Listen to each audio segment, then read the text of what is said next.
We'd been moved to Birmingham, supposedly so that Azaylia could begin treatment, which in this case was chemotherapy, and that the beginning of the treatment would mark the start of her cancer journey.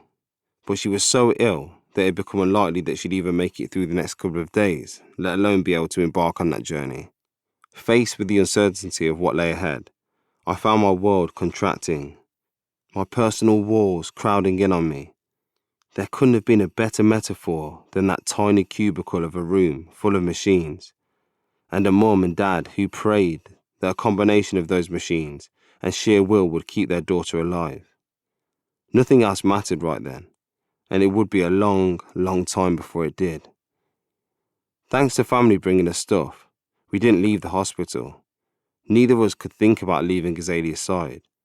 What if something happened when we were away? Even going to the loo was torture. The staff were great. There was always someone on hand, and they were always sympathetic, comforting, and understanding. However, the one thing you soon learn in a situation like this is that the doctors and nurses are not in the business of providing false hope. They don't say, "It's all going to be all right." They never bring you stories of miracles to give you hope. They don't. They just don't. Those words you really want to hear are never uttered. She's going to be all right. This is going to get rid of it. After this, you can go home. But the nurses aren't there for that. They're there to do what they do, to do nurse stuff. And there's nobody else you'd rather have doing it. But their job is not to bring hope. If you want hope, you have to look inside yourself.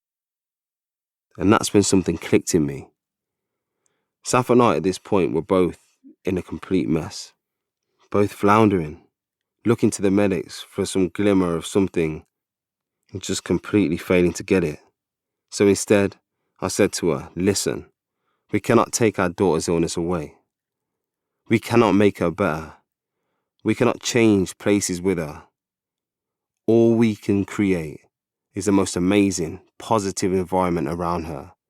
And if that's all we can do, then we're going to do it 100%.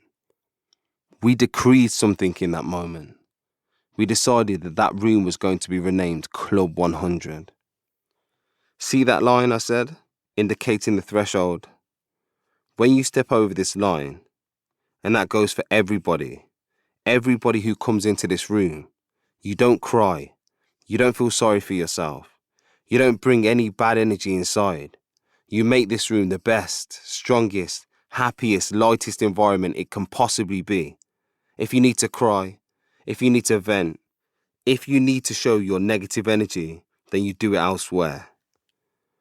This was something that we could do, something that could help. It also formed the beginning of a policy that I've carried with me ever since, and that's the harvesting and nourishing of hope. Since then, hope has become an essential and fundamental part of my life. Assuming you continue listening, you'll soon understand how hard and deeply that belief will be tested. But for now, I'll cradle that hope with the same love and tenderness with which I cradled Azaylia. Hope that the doctors could do something for her. Hope that she wasn't going to go through too much pain. Hope that I could be strong enough for her.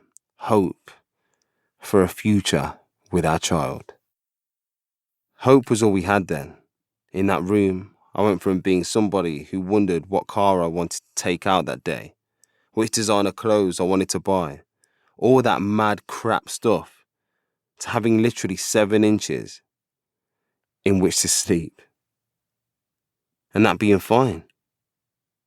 That being something I wanted for the next day, and then the next day, and then the next day after that.